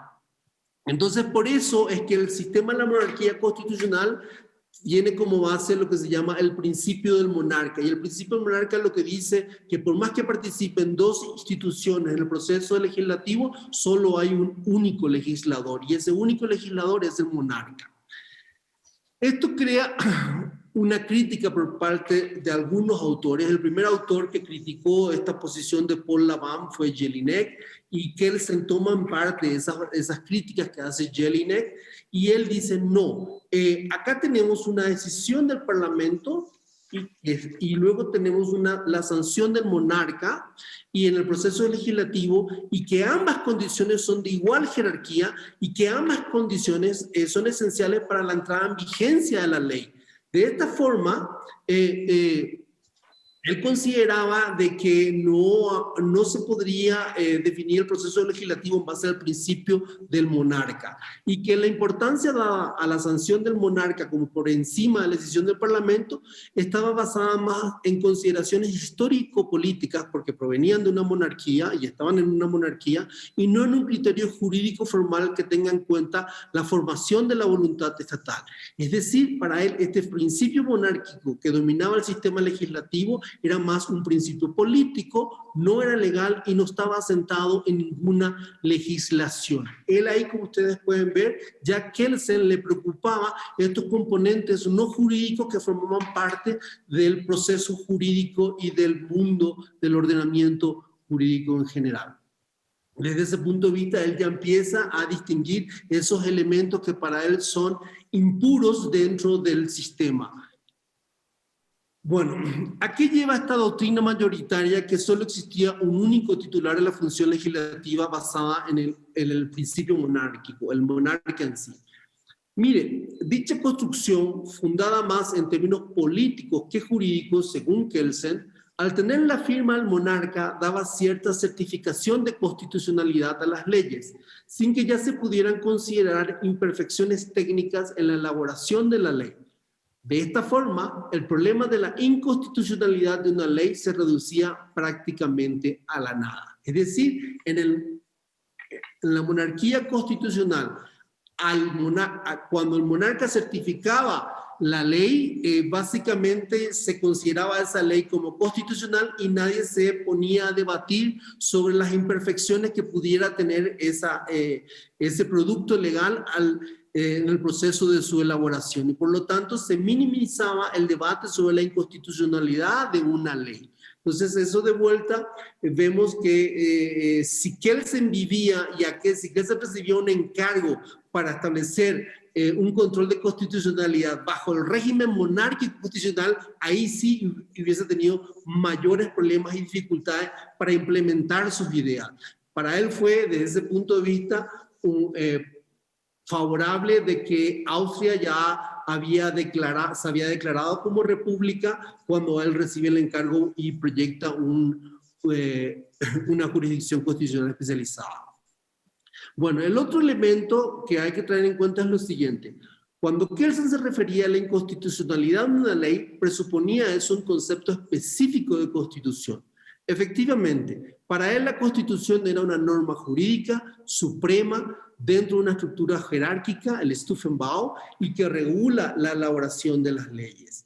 Esto es interesante porque este concepto kelseniano también se puede encontrar en la jurisprudencia de la Suprema Corte de México. Cosío tiene una sentencia del exponente donde justamente habla de que la Constitución es una norma jurídica y que ya no es más una carta política donde solamente se establecen ciertas declaraciones y principios políticos sin mayor vinculación jurídica. Bueno, pero el debate sobre la inconstitucionalidad de las leyes o el concepto de constitución, ¿por qué llevan a Kelsen a proponer una jurisdicción constitucional especializada? Mire, cuando Kelsen recibe el encargo de elaborar un borrador de constitución, su país ya se había proclamado como una república democrática, pero requería adecuar sus instituciones a esa forma de Estado. Los austriacos estaban en un proceso de cambio democrático. Dicho cambio implicaba que el Estado se regiría por una constitución y que se debía garantizar la regularidad de las funciones estatales. En la eventualidad de un acto inconstitucional, esto es, en términos prácticos, una irregularidad de las funciones estatales, se debía contar con un mecanismo de control que subsane dicha irregularidad, es decir, que anule el acto inconstitucional. Solo anulando el acto inconstitucional, según Kelsen, se podría garantizar la fuerza jurídica superior de la Constitución. Caso contrario, la Constitución sería equiparable a un deseo sin fuerza obligatoria.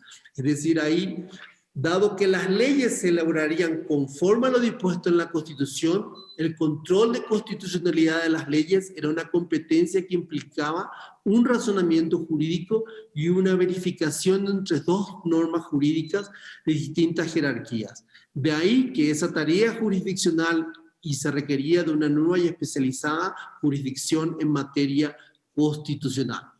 Los tribunales constitucionales cobraron vigencia en el diseño institucional de Kelsen como una garantía de protección a la Constitución. De esa forma, entonces, Kelsen cierra la idea de que con una constitución jurídica se debe establecer una regularidad de las funciones estatales y que debe haber un mecanismo de control, para que haga efectiva la Constitución, garantice la eficacia de la Constitución y que se puedan anular todos esos actos que puedan ser considerados inconstitucionales. Entonces, y esa era una tarea, como una verificación entre dos normas jurídicas, era una tarea que se le había que asignar a un juez, a una jurisdicción. Desde ahí entonces él crea esa idea de que el que va a solucionar los problemas del control de constitucionalidad debe ser un juez constitucional.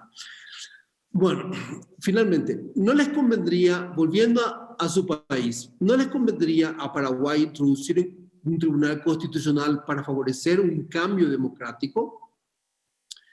En mi país, Paraguay, en plena dictadura, hubo una reforma constitucional en 1967 y fue introducida una jurisdicción constitucional que no tuvo mayores efectos. En 15 años nunca declararon inconstitucional una ley o un decreto del Poder Ejecutivo, pues la fuerza de las votas primaba sobre el derecho. Eso prácticamente era una mera declaración de decir que se podía establecer una declaración de inconstitucionalidad, cuando que en realidad el poder fuerte del Ejecutivo no lo permitía por la vía de los hechos. En la actualidad, a partir de 1992, se cuenta con una sala constitucional al interior de la Corte Suprema de Justicia, aunque la jurisdicción constitucional tiene problemas de diseño. Los efectos de la declaración de inconstitucionalidad son solamente interpartes.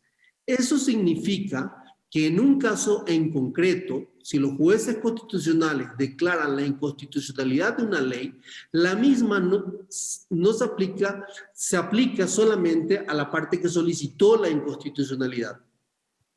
Pero dicha declaración carece de un efecto erga omnes y por tanto, la ley declarada inconstitucional sigue vigente en el ordenamiento jurídico, lo cual es una aberración. Entonces, ese debate entre si el efecto de una declaración va a ser solamente para las partes o va a tener un efecto general. En Paraguay, el juez constitucional en Paraguay ni siquiera hace las veces de un legislador negativo en el sentido indicado por Kelsen. Por tanto, aún contando con el mayor de los activismos judiciales, si es que fuera el caso, no se podría garantizar una plena defensa de la Constitución. Esto es porque por más que los jueces constitucionales puedan declarar la inconstitucionalidad de una ley, esa ley no es expulsada del sistema jurídico, permanece en el sistema y sigue siendo aplicado por los diversos operadores jurídicos. Solamente esa ley no se aplica a quien solicitó esa inconstitucionalidad. Ese es el efecto interpartes, que es muy reducido y que limita considerablemente la capacidad de defensa de la Constitución por los jueces constitucionales. Eso hay que tener muy en cuenta. Bueno, quisiera terminar mi exposición recordando a Héctor Fierro y a Jorge Carpizo, con quienes tuve un trato muy cercano durante mi estadía en México, y los tengo mucho aprecio. Y en este trabajo, Héctor Fierro le cita a Jorge Carpizo sobre el tema de la jurisdicción constitucional, y donde trae a colación la propuesta de Jorge Carpizo sobre dos temas que a mí me parecen fundamentales para que realmente podamos tener en cuenta a la jurisdicción constitucional como un agente de cambio, sobre todo un agente de cambio democrático, que favorezca el control el fortalecimiento de la democracia. Y en primer lugar, Jorge Carpizo proponía el otorgamiento de efectos generales erga omnes a las sentencias de amparo en México que declaran inconstitucional una ley cuando se haga en grado de jurisprudencia, cuando se haya integrado como jurisprudencia, y también él hablaba de perfeccionar el sistema de nombramiento de los ministros de la Suprema Corte de Justicia, y de esa forma siempre estamos teniendo presente que en el diseño es importante también la forma en cómo los jueces constitucionales son nombrados y las condiciones que tienen ellos para garantizar su imparcialidad y para establecer las condiciones de independencia del Tribunal Constitucional. Muchas gracias. Muchísimas gracias, Jorge Silvero, por tu exposición. Bueno, lo prometido es deuda. Hemos terminado, ¿no?, esta ronda de intervenciones largas, mientras nuestros ponentes y nuestra ponente hicieron sus intervenciones. Bueno, nos llegaron algunas preguntas que referiré inmediatamente. Como saben, y ustedes han sido testigos, hemos tenido reflexiones de muy distinta índole, ¿no? Sobre todo las primeras 3 intervenciones que tienen que ver con el papel de los tribunales constitucionales, ¿no? En los procesos de transición democrática de algunos países, empezando por Uruguay, el caso chileno, pero también el paraguayo, en el que los tribunales constitucionales pueden tener, digamos, una aportación positiva a los procesos de transición democrática, pero también, digamos, negativa, ¿no? Nos decía el primer expositor, Eduardo Esteban, en el que, pues, en una primera etapa histórica, pues, los tribunales constitucionales, entre comillas, pues, más bien se limitaron a tener un papel más bien pasivo de observadores.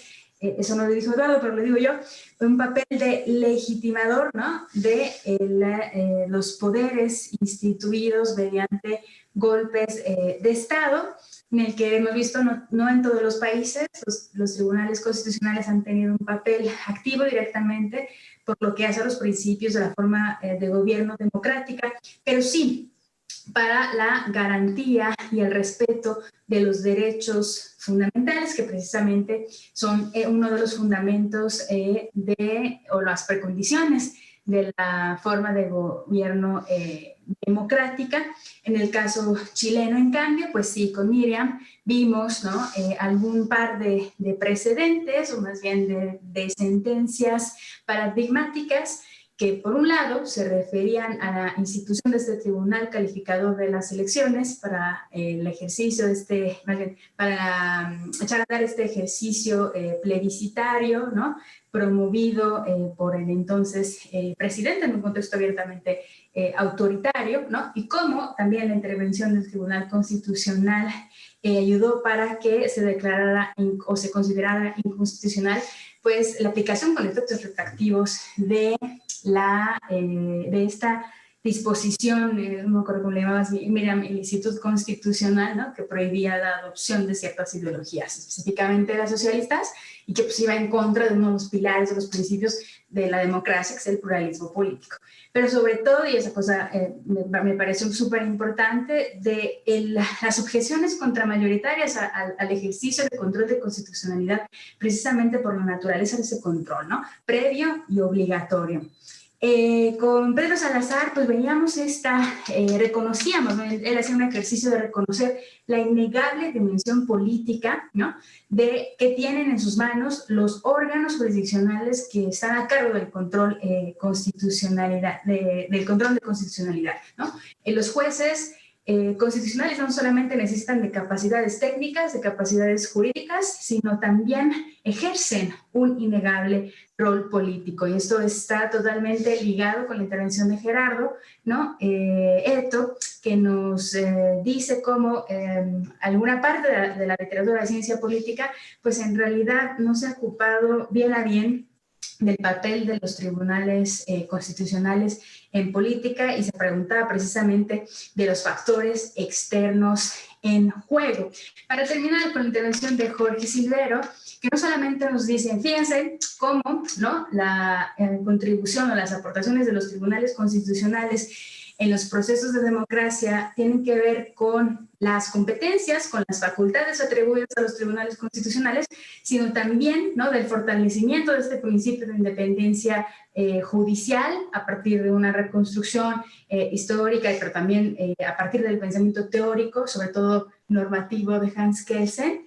Y bueno, con este pequeño guiño al papel de la Corte Suprema de Justicia en Paraguay, ¿no? O sea, en su última parte de la intervención, pues estas limitaciones, sobre todo porque tienen que ver por los efectos de las decisiones de este Tribunal Constitucional en su país.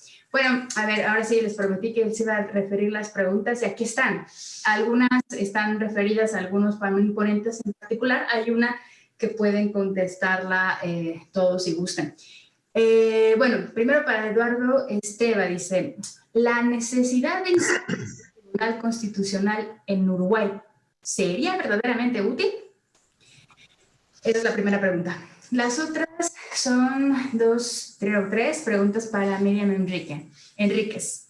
En su opinión, ¿cómo están considerando el enfoque de las políticas públicas, la gestión pública y el valor público en la nueva Constitución? Nueva Constitución no asegura por sí sola el éxito de los cambios que están persiguiendo. Bueno, esto tiene que ver más con el proceso de reforma constitucional. Luego, siempre para ti, Miriam, ¿qué democracia es la que persiguen introducir en la nueva Constitución? ¿Es democracia participativa o deliberativa? Deliberativa, perdón.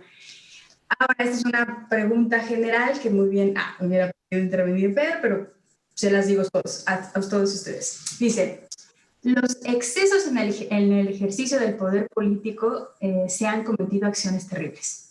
Se habló a lo largo del día de los tribunales constitucionales como legisladores negativos, de contrapeso de poder legislativo.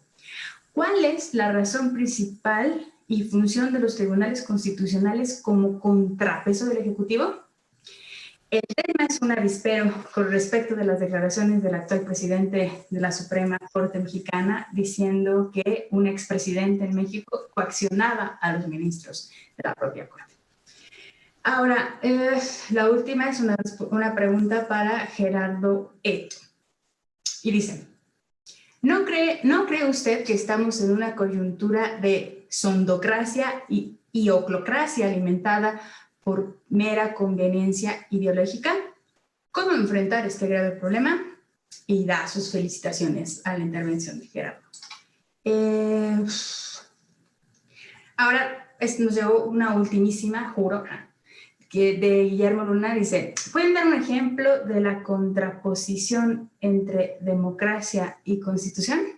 Bueno, son las 6:38, tenemos de verdad escasos 5 minutos, ya sé que no van a poder responder completamente a las preguntas aquí planteadas, pero sí pueden hacer una breve intervención en estos 5 minutos que nos restan. Si gustan, seguimos el mismo orden de las intervenciones. Eso quiere decir que comenzamos con Eduardo Esteva, por favor, 5 minutitos. Es un tema respecto del cual tengo opinión expuesta por escrito.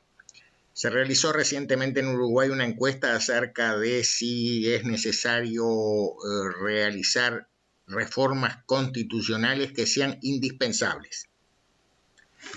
Y a esa pregunta yo respondí que no hay reformas constitucionales indispensables, tomando en consideración que por la vía de interpretaciones constitucionales el sistema está funcionando razonablemente y los grandes indicadores de fortaleza del sistema democrático son altamente satisfactorios. Sin embargo, hay que tener presente qué prevé la Constitución uruguaya en cuanto a su reforma. La Constitución uruguaya prevé 4 procedimientos para su reforma. Tienen algo en común, indispensablemente. Culminan con un plebiscito constitucional de ratificación.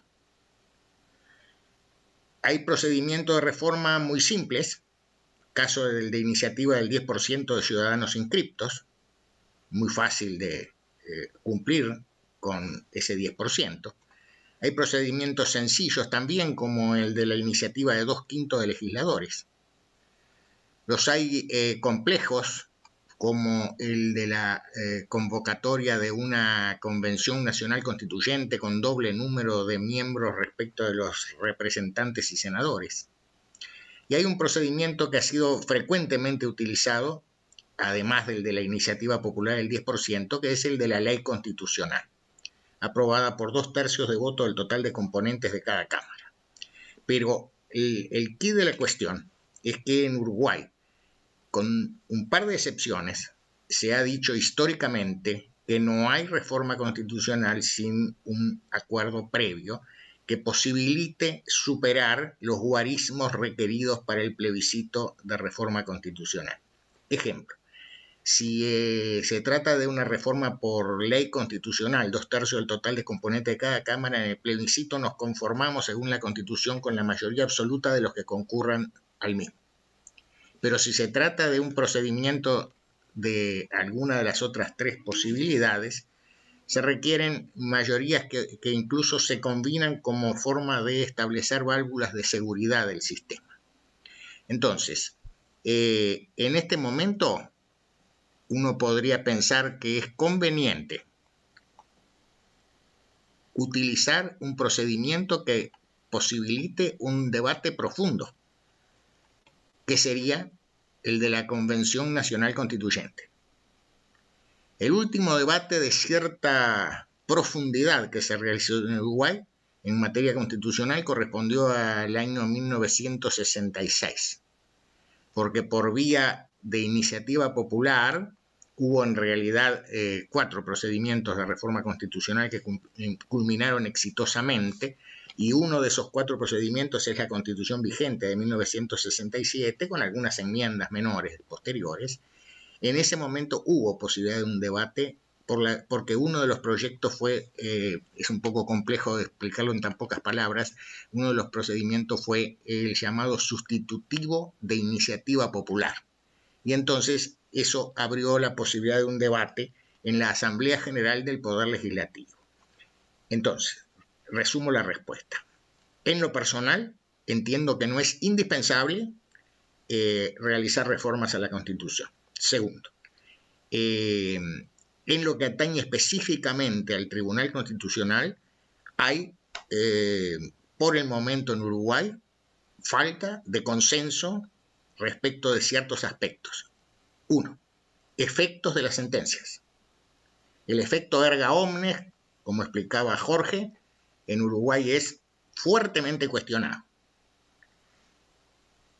Se sigue sosteniendo por muchos la preferencia por el sistema del efecto para el caso concreto, que es el que estamos habituados desde 1934.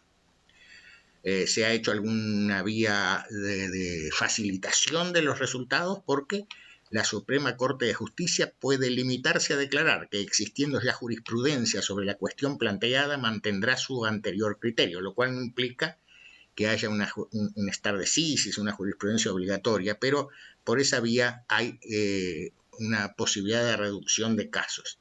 Entonces, por el momento en Uruguay el tema es complejo, no parece haber acuerdos inminentes para establecer un tribunal constitucional ni para asignar efectos generales y absolutos a las sentencias. Muchísimas gracias, Eduardo. Miriam, tu turno. 5 minutos. Muchas gracias por los 5 minutos. Luego de escuchar el resumen fantástico que hizo Guadalupe, me cuestiono para qué hemos estado todo este tiempo en la presentación. Realmente agradezco, Guadalupe, esa síntesis que nos puso en escena todo el contexto de esta tarde. Creo que hay varias preguntas, identifiqué 3, pero iniciar comentando que el proceso constituyente en Chile recién comienza. El 25 de octubre justamente la ciudadanía manifestó su voluntad de tener una nueva constitución y que ésta sea elaborada y aprobada por una convención constitucional. Y entre los temas que se han planteado previo al plebiscito del 25 de octubre justamente tienen que ver con demandas sociales que se han planteado hacia el Estado, y si es que esas demandas sociales se materializan en contenidos constitucionales de una nueva constitución, probablemente se van a requerir de un Estado con ciertas características que hoy no están presentes. Por ejemplo, un Estado más moderno, con garantías de probidad, de transparencia, de innovación, de coordinación, probablemente de mayor descentralización. Chile es un Estado unitario y una de las demandas tiene que ver con también mayor descentralización. Así es que el esquema de un nuevo Estado probablemente también va a ser objeto de reflexión y análisis, y una de las cuestiones que es bien debatida a nivel nacional tiene que ver con el rol del Estado, porque la Constitución actual establece un rol del Estado subsidiario. Dicho eso, por un lado, una de las demandas también, y probablemente son las que mayor peso tienen en el proceso constituyente actual, tienen que ver la combinación de una democracia participativa con mecanismos de democracia deliberativa o participativa, y de hecho los ejemplos de ese tipo de democracia justamente se inspiran en el constitucionalismo uruguayo, así es que seguramente vamos a requerir ahí del profesor Eduardo Esteva asesoría en el ámbito del derecho comparado por los resultados a propósito de la iniciativa popular, del referéndum revocatorio y en definitiva de todas las buenas experiencias del derecho comparado que puedan auspiciar para Chile una nueva constitución más democrática y probablemente más justa. Creo que con esas dos reflexiones eventualmente contesto las preguntas que se hubieran planteado. Muchísimas gracias, Miriam. Gerardo, Héctor, por favor. Bueno, están viviendo un tránsito al que algunos politólogos, como fue un profesor francés, llamó en los años 70 estado de espectáculo, y actualmente los tiempos de la posmodernidad, que calificó en su momento Gilles Lipovetsky, son la presencia de un fenómeno que podríamos ya catalogarlo como política pop, entre los que fue desarrollado por otros profesores esta categoría. Política pop aludiría a la imagen que detentan los gobernantes y los políticos, que cuidan más la imagen a partir de lo que pues es puesta en escena en la televisión, en las redes. ¿Y ello para qué? Para tener una aceptación y generar precisamente lo que se llama la sondeocracia o la encuestocracia. Es decir, los tiempos actuales son tiempos donde lo que es las tecnologías de las grandes plataformas de Internet crean y venden productos, venden imágenes a partir de la presencia de políticos que edulcoran la imagen, y ciertamente es una actividad política no tan auténtica, ¿no? Y eso es un fenómeno que, sumado a lo mediático, la prensa que espectaculariza la política, ahí tenemos pues un cóctel de una realidad falseable. Y a eso se suma lo que me preguntan de lo que es la sondeocracia, la oclocracia, que es el gobierno de las muchedumbres. Y en este caso, este gobierno también hay que tener mucho cuidado, porque es legítimo que haya la protesta, pero esa protesta desarrollada por la juventud contemporánea requiere un profundo análisis.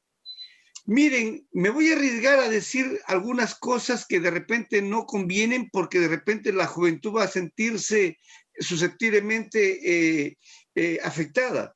Pero hay un filósofo, Gilles Lipovetsky. Él escribió por los años, hace como más de 30 años, escribió un libro que es recomendable ahora más que nunca leerlo, La Era del Vacío, que era prácticamente el perfil de la gente de aquella época, donde no se preocupaba por los ismos o las discusiones políticas del socialismo, del liberalismo, del comunismo, del fascismo. Simplemente se trataba de gente que le gustaba vivir bien y no se hacía problemas. Esa generación hoy de repente ya tienen hijos que prácticamente han desarrollado un nuevo perfil. ¿Cuál? Jóvenes que no tenían un paradigma, un arquetipo, un modelo, un aliento a seguir, más que las figuras icónicas. Eso en tan poco tiempo radicalmente ha cambiado. Y hoy tenemos una juventud contestataria porque se trata realmente de que se les está afectando su proyecto de vida. Hoy por hoy, a partir de todo este problema que vivimos antes y post pandemia, no hay trabajo, no hay posibilidades de que el servicio de educación que se les brinda, los mercados ocupacionales de esas profesiones no resultan ser eficientes. Entonces hay una frustración colectiva de la juventud generacional. Todo eso forma parte de lo que Zygmunt Bauman ha calificado en su concepción del mundo líquido como una modernidad perversa, que es la que estamos en estos momentos viviendo y que llama a que tanto los académicos en los predios del mundo del derecho con los sociólogos y politólogos articulen y transversalicen enfoques multidisciplinarios, interdisciplinarios, para poder entender la realidad cognitiva que se nos presenta hoy sin precedentes. Y en ese contexto yo no me atrevo a dar ni un tipo de solución, simplemente a reflexionar en voz alta sobre los tiempos que asolan, tiempos de lo que también Gilles Lipovetsky ya no llama posmodernidad, sino hipermodernidad, una hipermodernidad a la que Bauman habla de un fenómeno negativo. Pero no tanto eso, porque también hay otro profesor que recomiendo la lectura, que es un filósofo coreano alemán, que es Byung-Chul Han, que trata de explicar una sociedad positiva, es decir, las personas hoy por hoy tienen una sociedad ya no de control, sino una sociedad positiva, en donde tiene libertad para firmar sus proyectos. Eso en teoría, porque en la práctica real, ¿qué proyectos va a firmar si tiene libertad política, pero la libertad real y material para implementar sus proyectos se ven frustrados? Entonces son problemas que requieren ya de una reflexión, porque también hay que tener, y con esto termino, mucho cuidado de que los desenlaces de estos procesos constituyentes que se quieren desencadenar, como aquí ya también se está hablando en el Perú, no queremos que las constituciones acusen un espejismo de sumar una serie de derechos fundamentales que no van a ser más que, no van a ser derechos en serio, como llamaba Ronald Working, sino simplemente derechos fundamentales de naturaleza declarativa. Ese es uno de los problemas que adolece y se presentan en estos escenarios, sobre todo en nuestra Indo-Iberoamérica. Muchas gracias. Muchísimas gracias, Gerardo. Ahora sí, ya para terminar con esta última participación, Jorge Silvedo, y nos vamos. Gracias, Guadalupe. Muy buena moderadora, realmente. Felicidades también a ti. Yo quisiera hacer un par de comentarios acerca de la objeción mayoritaria. Es decir, siempre se trae esto a colación cuando se habla de tribunales constitucionales, y es la cuestión de que cómo unos jueces, 3 jueces o 5 jueces van a cambiar lo decidido por 100 representantes, 100 diputados, etc. Pero acá hay que tener en cuenta que teóricamente esto nace de Estados Unidos, y cuando hacemos comparación constitucional debemos tener en cuenta los diversos contextos. En el caso de Estados Unidos, el Judicial Review no es una cuestión que está asentada expresamente en la Constitución escrita. Eso es una cuestión que es jurisprudencial. En Marbury versus Madison se estableció eso. Entonces, esa es una gran diferencia con los tribunales constitucionales que están establecidos en nuestras constituciones. Y quisiera hacer, por ejemplo, un ejemplo, el caso chileno. Chile ahora va a entrar a un proceso constituyente muy importante, muy amplio, muy participativo. Ellos van a debatir. Supongamos que Chile llega a esa Convención Nacional Constituyente o Asamblea Constituyente, como le llamen, sin tener un tribunal constitucional. Y ahí un diputado propone establecer un tribunal constitucional que haga el control de constitucionalidad de todo el sistema chileno. Ahí ellos discuten, ahí ellos toman una decisión, y probablemente la mayoría decida favorecer un tribunal constitucional como un mecanismo de defensa de la Constitución. Luego lo decidido ahí en esa convención va a un plebiscito. Se aprueba en el plebiscito nuevamente, y esa solución debatida ampliamente es aprobada también en un plebiscito y tiene respaldo institucional, ciudadano. Luego ese tribunal asume y en una de sus primeras sentencias declara la inconstitucionalidad de alguna ley del Parlamento chileno. ¿Cómo a ese tribunal que viene con todo este proceso de decisiones en la constituyente y de decisiones con un apoyo ciudadano le vamos a decir usted no tiene legitimidad por la posición contramayoritaria? Es decir, esa es una diferencia con Estados Unidos cuando hablamos de posición contramayoritaria. Ellos no lo debatieron eso en una convención constituyente. Eso fue la idea de un juez en un proceso, y luego la construcción doctrinaria y la construcción en diversas sentencias sucesivas. Pero si nosotros en nuestros países, como se debatió en México, como se debatió en Chile o en Colombia, el cuerpo político, la Asamblea Política Constituyente, decide tomar esa solución de que sea una jurisdicción constitucional, la que sea el contralor y el que ejerza como guardián de la Constitución, yo creo que la objeción contramayoritaria debe ser reducida considerablemente. Y es más, en Alemania eso ya no es un problema, y ellos tienen toda una teoría que le llaman la legitimación en cadena. ellos se decidieron por fortalecer el Tribunal Constitucional, y la forma de darle legitimidad a estos jueces constitucionales es lo que ellos le llaman, son los órganos electos por el pueblo, como el Parlamento, el Bundesrat, el Bundestag, son los que van a elegir a estos jueces, y eso produce entonces una legitimación en cadena y para que el sistema pueda estar controlado. Y finalmente Kelsen tiene razón en el sentido de que los órganos constitucionales que están encargados de actuar dentro de la Constitución y de hacer cumplir la Constitución, ellos mismos pueden violar la Constitución. Entonces tenemos que tener un mecanismo para controlar ese sistema, ¿verdad? De las diversas formas que sea. Y el Tribunal Constitucional es una de las opciones que tenemos dentro del constitucionalismo contemporáneo, y yo creo que es una opción válida. Y por cierto, Gerardo, si los politólogos están con esa cuestión de disminuir el rol de los tribunales constitucionales, yo creo que en el fondo es porque no quieren leer las sentencias larguísimas de los tribunales constitucionales, y con eso se evitan entrar al detalle de las 1000 páginas de una sentencia, como son las del Tribunal Constitucional en Perú. Muchas gracias. Y la de Colombia. Muchas gracias. Creo que, bueno, así terminamos esta mesa.